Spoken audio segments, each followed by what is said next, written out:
Hello जय हिंद दोस्तों, स्वागत है आप सभी का सत्या एक्सीलेंट यूट्यूब चैनल पे। जितने भी छात्र आज की डेट में आईटीआई का एग्जाम देने गए थे, इलेक्ट्रीशियन ट्रेड से थे सेकेंड ईयर के, कुछ छात्र मेरे व्हाट्सएप के माध्यम से जुड़े हुए हैं, कुछ लोग फेसबुक के माध्यम से जुड़े हुए हैं।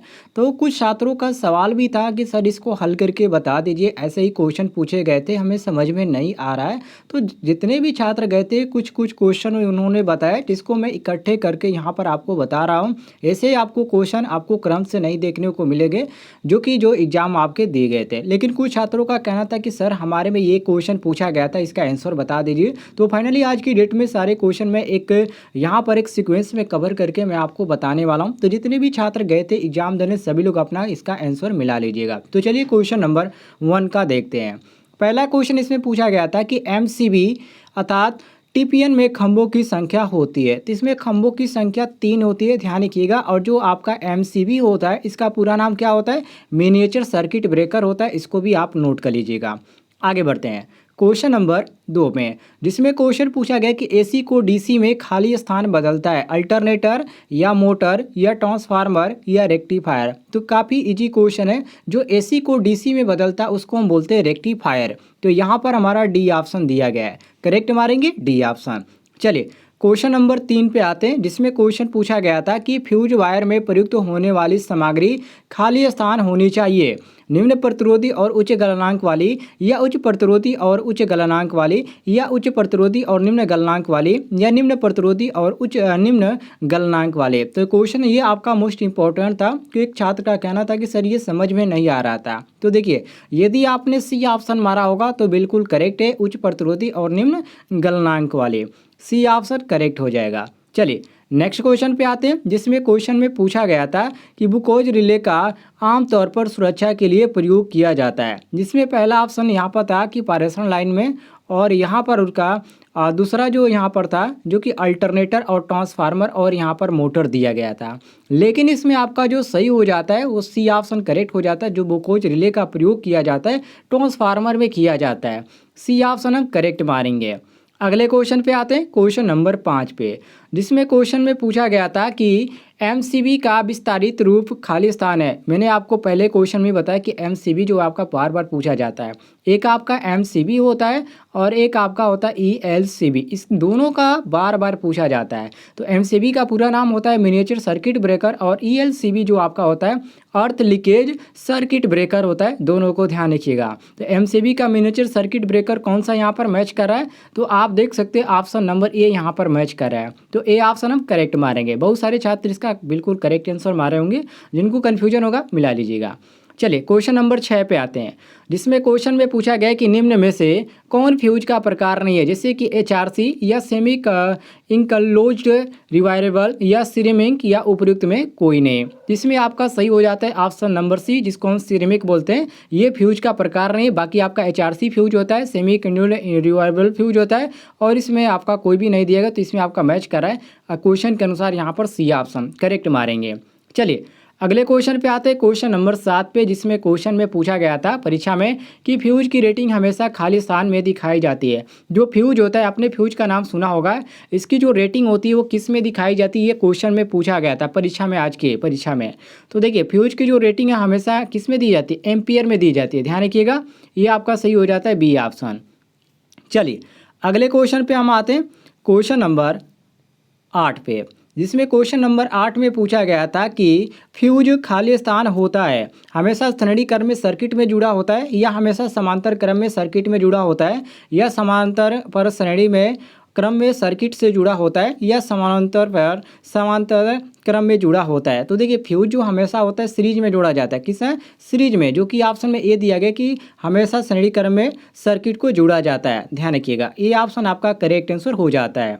चलिए क्वेश्चन नंबर 9 पे आते हैं, जिसमें क्वेश्चन में पूछा गया है कि गीजर के अंदर खाली स्थान होता है, फिलामेंट होता है, या इमर्सन रॉड होता है, या ए और बी दोनों होता है, या इनमें से कोई नहीं।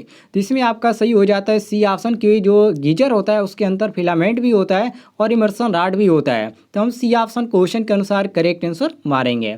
यहाँ पर सही हो जाता है सी ऑप्शन, ध्यान रखिएगा। चलिए क्वेश्चन नंबर आते हैं 10 पे, जिसमें क्वेश्चन में पूछा गया है कि निम्न में से कौन गैर पारंपरिक अक्षय ऊर्जा का स्रोत नहीं है, जैसे कि ज्वरीय ऊर्जा या भूतापीय ऊर्जा या नाभिकीय ऊर्जा या पवन ऊर्जा। तो इसमें आपका सही हो जाता है ऑप्शन नंबर सी, नाभिकीय ऊर्जा। सी ऑप्शन हम करेक्ट आंसर मारेंगे। चलिए क्वेश्चन नंबर आते हैं 11 पे।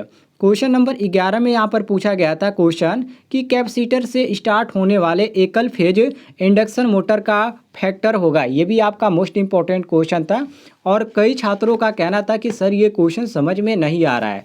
तो देखिए कैपेसिटर जो क्वेश्चन था कि कैपेसिटर से स्टार्ट होने वाले एकल फेज इंडक्शन मोटर का पावर फैक्टर होगा, तो ये दोस्तों क्या होगा, ये लैगिंग होगा। कितना होगा, लैगिंग होता, जो कि यहाँ पर आपका दिया गया ऑप्शन नंबर बी दिया गया है। ठीक है, ये आपका बी ऑप्शन दिया गया, सभी लोग मिला लीजिएगा। 0.8 क्या होगा, लैगिंग होगा, ध्यान रखिएगा। चलिए क्वेश्चन नंबर 12 पे आते हैं, जिसमें क्वेश्चन में पूछा गया था कि कैपेसिटर से स्टार्ट होने वाले मोटर का स्टार्टिंग टॉर्क होगा, शून्य होगा या निम्न होगा या रेटेड टॉर्क की तरह होगा, या यहाँ पर आपको देखने को मिल जाता है अदर भी ऑप्शन कि रेटेड टॉर्क से अधिक होगा।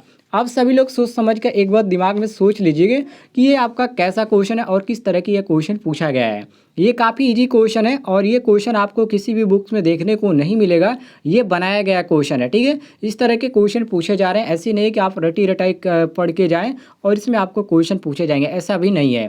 तो यहाँ पर आपका सही हो जाता है option number D, rated torque से अधिक। डी ऑप्शन हम करेक्ट मारेंगे। चलिए क्वेश्चन नंबर 13 पे आते हैं, जिसमें क्वेश्चन में पूछा गया था परीक्षा में कि रिलेक्टेंस मोटर है डबल एक्साइटेड या सिंगल एक्साइटेड या ए या बी दोनों, या डी ऑप्शन देंगे उपयुक्त में से कोई नहीं। जिसमें आपका जो सही हो जाता है option number B, single excited. जो रिलेक्टेंस मोटर होता है सिंगल एक्साइटेड होता है, तो हम बी ऑप्शन करेक्ट आंसर मारेंगे।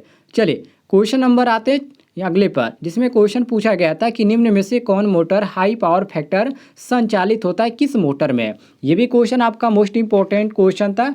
अब देखिए दोस्तों, ऐसे क्वेश्चन आपको बार बार देखने को मिलते हैं और जिनका एग्जाम नहीं हुआ है उनसे मैं कहूँगा कि आप सारे क्वेश्चनों का एक सब कार्य पर कर लीजिएगा, क्योंकि इस तरह के क्वेश्चन आपके भी पूछे जाएंगे, एक आध दो तो जरूर मैच करेगा। यहाँ पर आपका सही हो जाता है option number C, capacitor run motor. C option हम करेक्ट मारेंगे।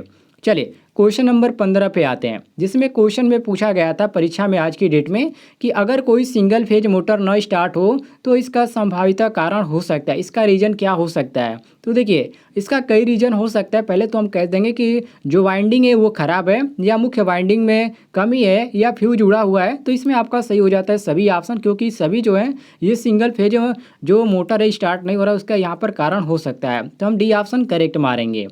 अगले यहाँ पर क्वेश्चन पूछा गया था कि वैक्यूम क्लीनर के लिए आप किस मोटर को चुनेंगे, इन्वर्सल मोटर या रिपल्सन मोटर या हिस्टेरिसिस मोटर या रिलेक्टेंस मोटर। तो देखिए वैक्यूम क्लीनर के लिए यहाँ पर कह रहा है, तो वैक्यूम क्लीनर के लिए दोस्तों हम इन्वर्सल मोटर चुनेंगे, ये ऑप्शन करेक्ट हो जाएगा।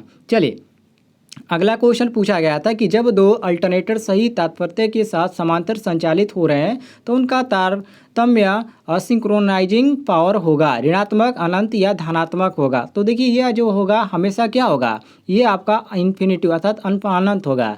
तो हम यहाँ पर मारेंगे बी ऑप्शन करेक्ट आंसर। यदि आप एग्जाम देने गए थे, यदि आपके एग्जाम में इस तरह के क्वेश्चन नहीं पूछे गए थे तो कमेंट में जरूर बताइएगा, और व्हाट्सएप या फेसबुक ग्रुप से जुड़ना चाहते हैं तो लिंक आपको इस वीडियो के डिस्क्रिप्शन में मिल जाएगा।